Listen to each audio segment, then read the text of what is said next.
datang semuanya. Hai. Terima kasih buat kalian semua yang sudah meluangkan waktu kalian untuk datang di terapi kelompok hari ini. Di sini kita akan saling berbagi pengalaman belajar satu sama lain dan dukung satu sama lain dalam perjalanan kita untuk mencapai kesehatan mental yang lebih baik. Tujuan kita adalah menciptakan ruang yang aman untuk berekspresi tanpa merasa dihakimi dan dihargai. Sebelumnya kita mulai, mari kita bahas beberapa aturan dasar semua.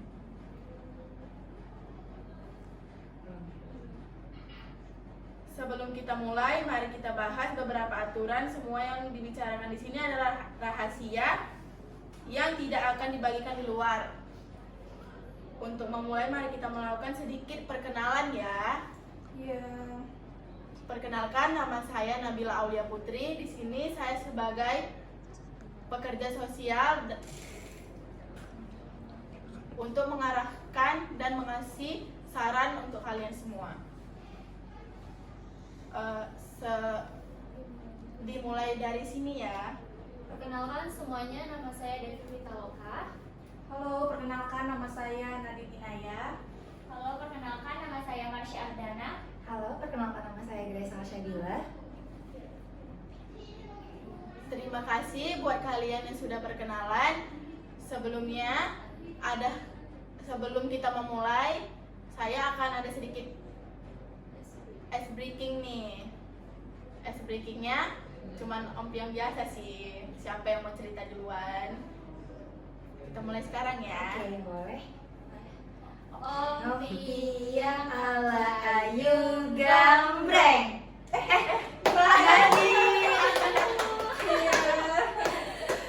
Apakah kamu sudah bersedia buat cerita? Sebelum kita cerita, kita berdoa terlebih dahulu. Kepercayaan kita masing-masing ya. Doa dimulai. Doa selesai. Oke, mari kita mulai. Dan buat teman-teman semua, mari mendengarkan cerita dari Nadine ya. Oke. Halo, perkenalkan nama saya Nadine semuanya. Di sini saya ingin sedikit cerita mengenai kehidupan saya. Sebelumnya saya mau bilang kalau saya di sini sudah tidak lagi menggunakan hal-hal itu ya. Sudah menjadi mantan dari seseorang yang bodoh dalam melakukan tindakan. Di sini saya mau bilang kalau saya tuh baru bisa lepas dari dunia gelap saya. Tapi saya melakukan itu karena sesuatu hal gitu. Karena orang tua saya sudah bercerai dan mereka tidak peduli lagi dengan saya. Jadi saya hilang arah, saya stres, saya down dan nggak tahu mau kemana. Jadi jalan satu-satunya saya buat adalah ke klub. Saya pergi minum-minum, saya ke diskotik, saya menggunakan hal-hal yang tidak seharusnya saya lakukan.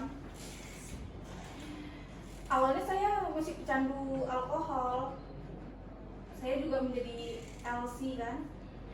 Namun saya merasa kurang, alkohol ini kayaknya tidak mempan nih cuma untuk melepaskan apa saya kan. Jadi saya lanjut lagi menggunakan yang namanya ganja. Saya menggunakan ganja. Saya terus saja tuh menggunakan ganja kan. Saya kira dengan menggunakan ganja ini saya nge-play dan kayak bisa melupakan semuanya.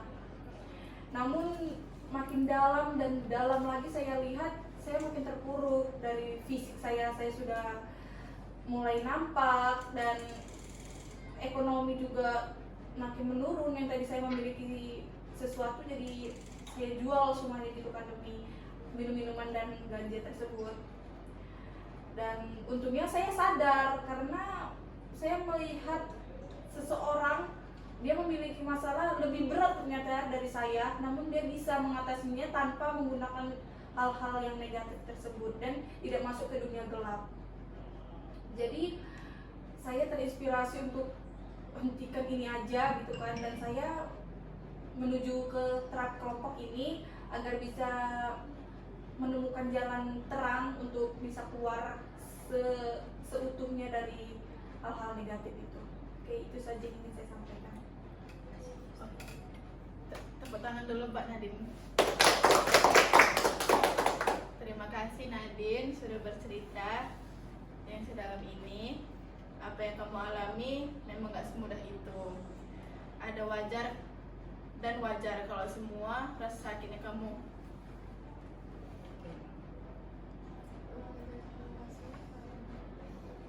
Terima kasih sudah berbagi cerita kepada kami semua.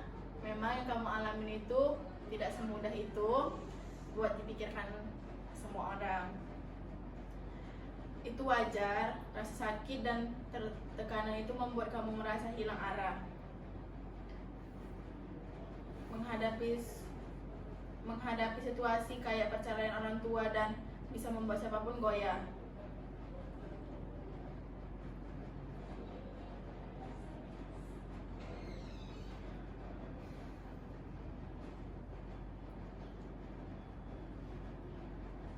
Gak salah juga kalau akhirnya kamu nyoba lari ke dunia malam dan ganja sebagai pelariannya. Kadang kita semua pengen cari cara untuk numbuhi rasa damai walaupun sementara. Tapi aku salut banget karena di tengah-tengah itu kamu masih mau sembuh, mau berusaha buat tidak memakai itu lagi. Itu aja sih dari saya. Semoga kamu kalau ada masalah tidak lari ke situ lagi ya, dan kamu bisa cari dukungan dari psikologis atau konselor. Terima kasih Nadine. Oke, selanjutnya dengan Kakak Marsha ya. Baik, perkenalkan nama saya Marsha Ardana. Di sini saya akan menceritakan sedikit pengalaman saya. Awal mulanya saya menggunakan alkohol. Jadi saya tuh awal mulanya menggunakan alkohol karena kurangnya perhatian dari orang tua, dan saya tuh hidupnya bebas, terserah saya mau ngapain aja itu terserah.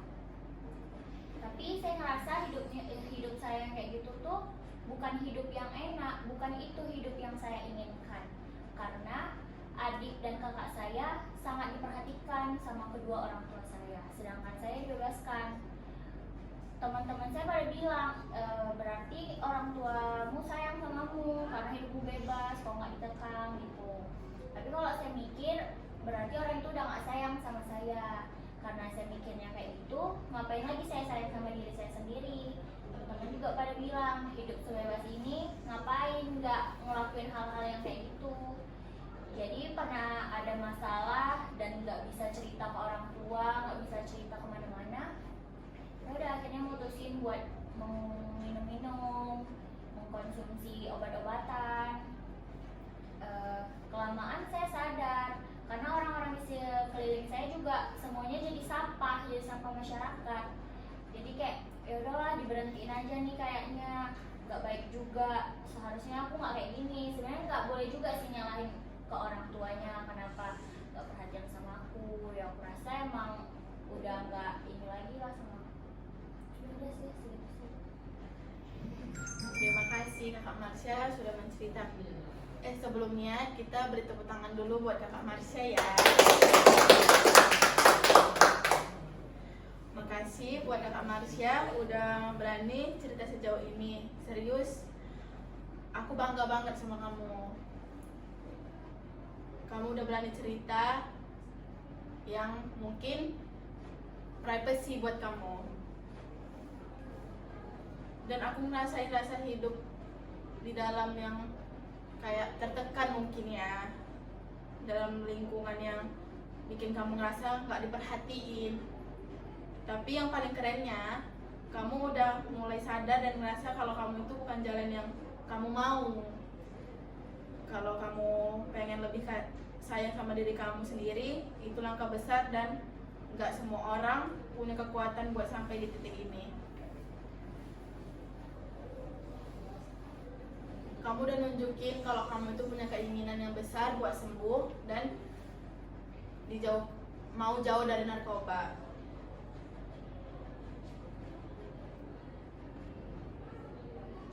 kalau kamu pengen ngobrol lebih lanjut dan pengen curhat lebih panjang, kamu nanti bisa datang ke sini lagi dan saya siap buat mendengarkan cerita-cerita kamu.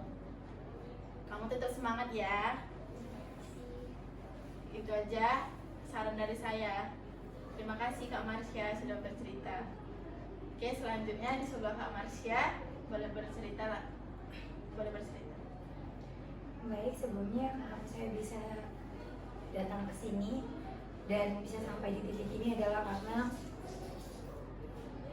selesainya hubungan saya dengan pacar saya, dimana saya menjalin hubungan sama dia 2 tahun lebih.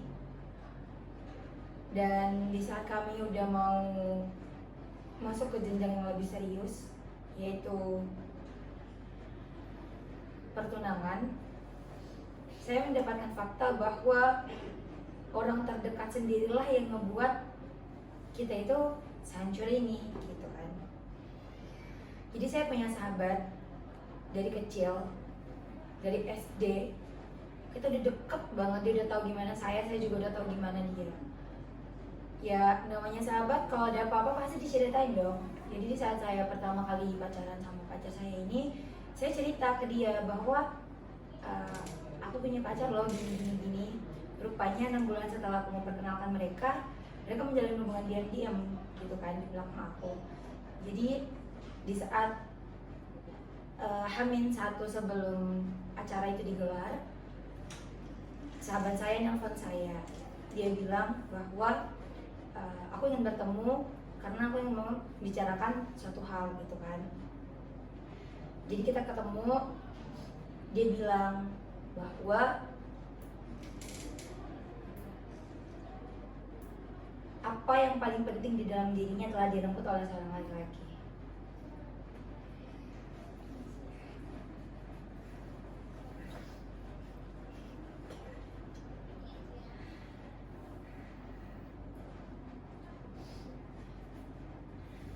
Jadi dia datang, aku sebagai sahabatnya otomatis speechless dong. Jadi nanya kenapa, gimana bisa, siapa yang ngelakuin itu. Awalnya dia nggak mau ngasih tahu, dia cuma bilang kamu kenal orang itu, kamu deket sama orang itu. Tapi orang itu lagi dia mau menjalin hubungan serius sama perempuan yang udah lama sama dia, dan aku pun nggak berpikir bahwa itu adalah aku gitu kan. Jadi aku terus maksa dia. Aku bilang ke dia, aku selalu cerita sama kamu, kenapa di saat kamu ada masalah kamu sendiri, kita bareng-bareng ketawanya, jadi sedihnya juga harus bareng-bareng. Rupanya sebuah fakta yang memberitahu bahwa dia bilang aku udah ngejalin hubungan sama pacar kamu itu 6 atau sampai 7 bulan setelah kamu kenalin aku sama dia. Terus di situ kita dekat dan dia meminta itu karena aku udah sayang banget sama dia. Awalnya aku nggak mau ngancurin persahabatan kita. Aku bilang, aku ngasih tahu ini ke kamu bukan berarti kamu harus selesaiin, maksudnya ngebatalin lamaran itu. Padahal tanpa dia sadari, dengan dia jujur ke aku itu, dia udah ngancurin semuanya gitu kan. Jadi aku bilang ke dia, aku kaget, aku juga kecewa sama kamu. Kamu udah lama sama aku, kita udah tahu bareng-bareng gimana, kita udah tahu susahnya kita gimana. Dan kamu setega itu ngelakuin itu. Jadi akhirnya karena stres, karena keluargaku malu, keluargaku juga ngejudge aku. Jadi akhirnya aku lari ke narkoba. Awalnya aku cuma pakai beberapa kali. Terus mulai ketagihan, karena menurut aku setiap aku makan itu beban pikiran aku hilang. Tapi setelah aku sadari, beban pikirannya doang hilang bentar, tapi masalahnya nggak selesai, masalahnya tetap nge-stuck di situ. Dan pun masalahnya bukan makin berkurang, malah makin menambah gitu kan. Kedepannya aku mulai berpikir bahwa hidup aku nggak cuma sampai di sini aja, aku pasti bisa bertemu dengan laki-laki yang lebih baik lagi gitu kan. Jadi aku datang ke sini untuk meminta saran yang lebih baik lagi, dan aku udah berhenti itu sekitar hampir 6 bulan. Tapi aku masih merasa bahwa jati diriku belum sepenuhnya di aku gitu. Itu aja cerita aku. Mari kita tepuk tangan untuk Kak Grace. Wah, kamu keren sih menurut aku.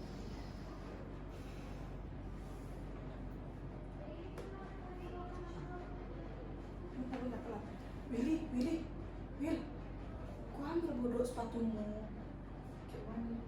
Jalan kau juga mumpung lagi ini. Udah nggak apa-apa kan dipotong.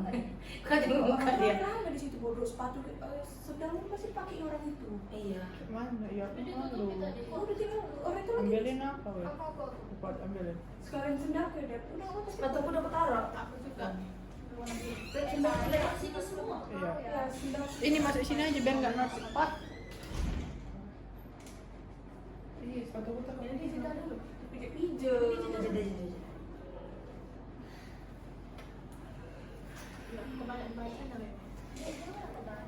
Enggak, bentar nanti ini kok.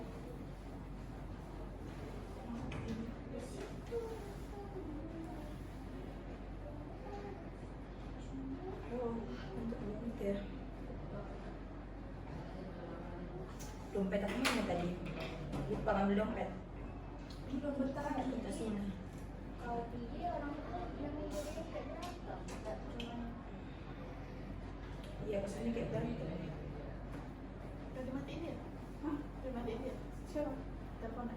Iya, katanya baterai aja kalau gitu.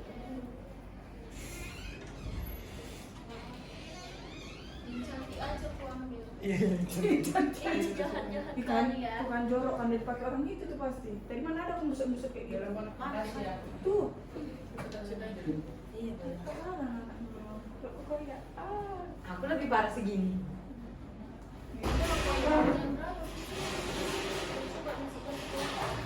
Udah nggak kenapa nggak? Tadi kenapa tiba-tiba berhenti? Gara-gara sepatu anak ini. Iya. Iya, ambil. Wah, kamu keren banget sih. Itu pasti berat banget sampai kamu akhirnya jadi pelampiasan ke narkoba. Putus cinta itu emang berat, apalagi teman sendiri yang buat. Ya. Apalagi teman sendiri ya yang buat. Lucu sih memang. Karena kan kamu sering bercerita juga sama dia. Gimana cowok kamu ke kamu, gimana mesranya cowok kamu itu ke kamu. Pasti berat banget sih, karena itu udah H-1 kamu menikah, besoknya kamu menikah. Melamar anjing. Melamar? Iya. Melamar kan, Cak? Udah nikah aja. Jadi lagi melamar. Hari pertama kamu cewek itu. Dari umur berapa? Iya. Wah, kamu keren banget sih menurut aku. Itu pasti berat banget sampai kamu akhirnya jadi pelampiasan ke narkoba. Putus cinta itu emang berat, apalagi teman sendiri yang buat. Pasti kamu sakit banget sih. Kayak rasa dunia itu runtuh, apalagi kamu kejadiannya H-1 kamu mau tunangan. Tapi yang penting kamu sekarang udah nyadar dan udah bisa melewati masa-masa itu kan. Jalan keluar yang kamu ambil dulu mungkin bikin kamu ngerasa tenang sementara, tapi ternyata malah nambah masalah. Syukurlah kalau kamu sekarang udah lebih baik. Kamu keren banget. Udah bisa keluar dari zona nyaman kamu sendiri. Kalau aku sebagai mungkin dari kamu, aku harus udah nggak tahu sih bagaimana. Mungkin mental aku udah jatuh.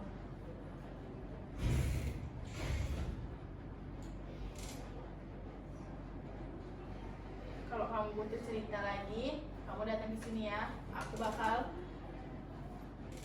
bakal ada di sini buat kalian semua. Selanjutnya buat kakak Devi. Iya. Halo semuanya, perkenalkan nama saya Devi Pitaloka. Di sini saya akan menceritakan sebuah pengalaman saya yang mungkin saat ini menjadi masalah dalam diri saya. Jadi ketika awal mula saya menggunakan narkoba, itu pada saat orang tua saya sendiri sudah bercerai selama 9 tahun.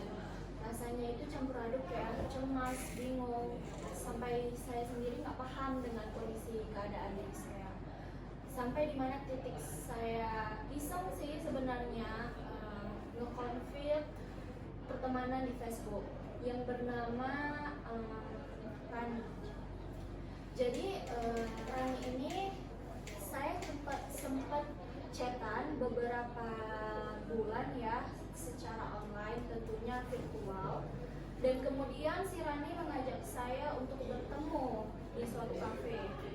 Jadi kami bertemu untuk berjumpa lah ya, dan kemudian kami berteman baik selama kurang lebih 2 minggu.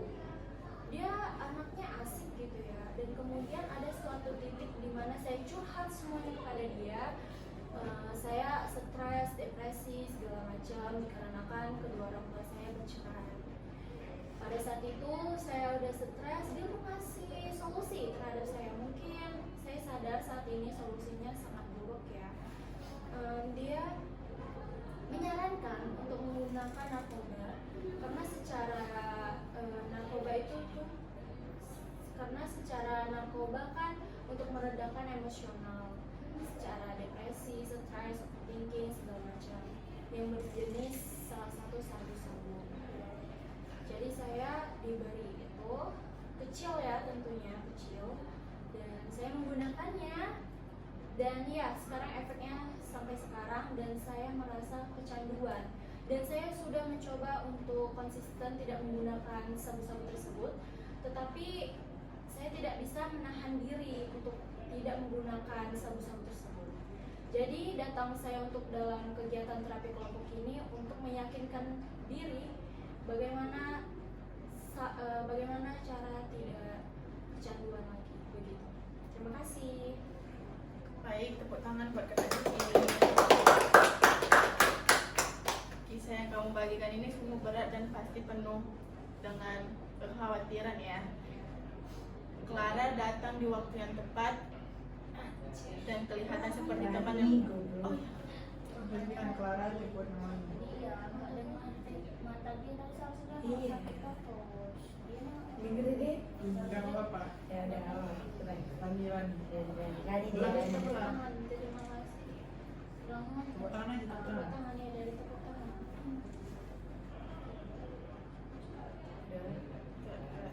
Beri tepuk tangan dulu buat Kakak Devi ya. Kisah yang kamu bagikan ini sungguh berat dan penuh dengan perjuangan ya.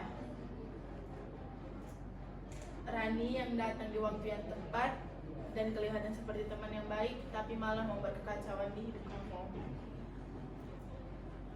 Tapi kamu sadar, kamu berani melangkah pergi dan meninggalin semua.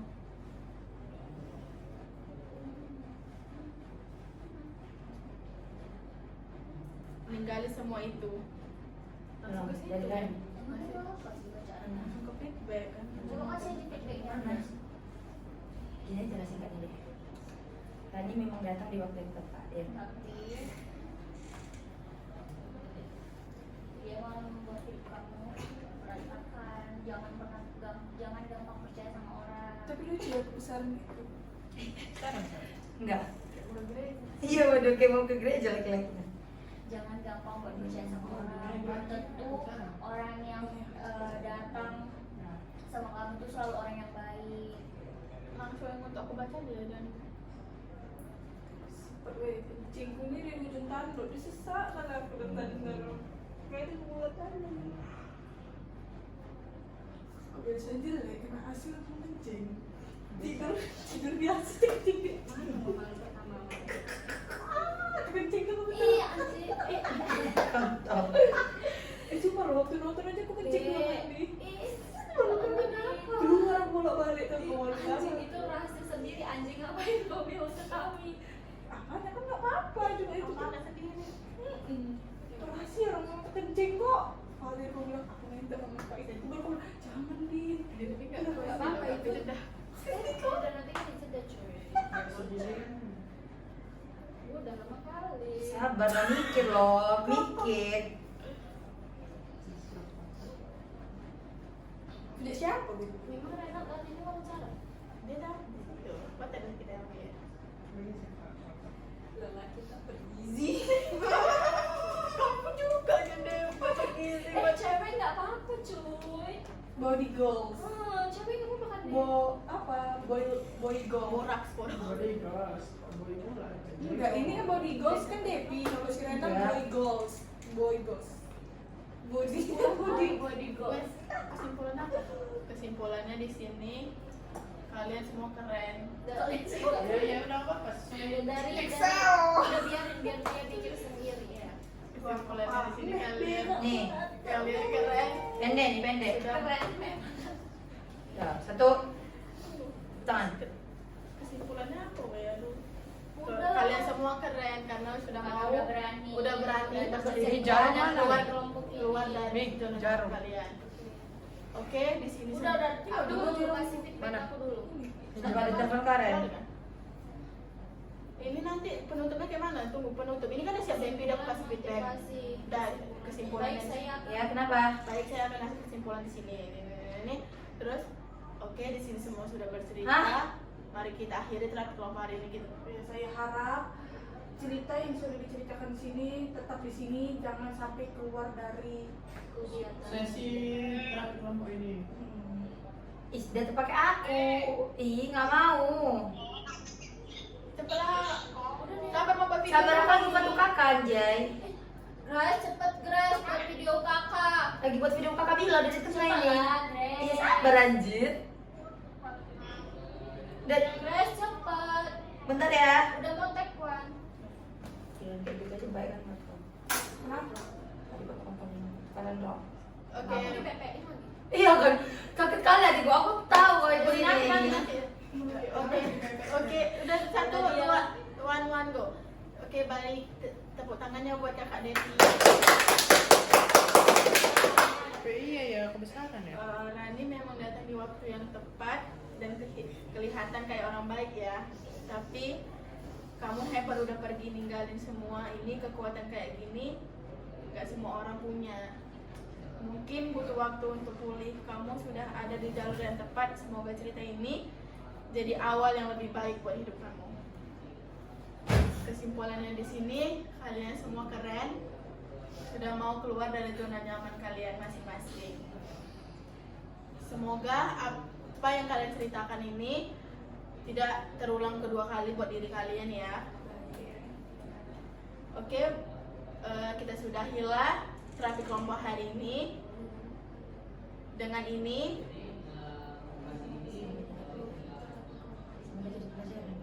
semoga jadi pelajaran buat kalian semua, dan cerita yang ada di sini tidak kalian ceritakan di luar. Baik, sebelum kita akhiri, kita mari berdoa menurut kepercayaan kita masing-masing. Doa dimulai. Berdoa selesai. Terima kasih buat kalian. Dadah.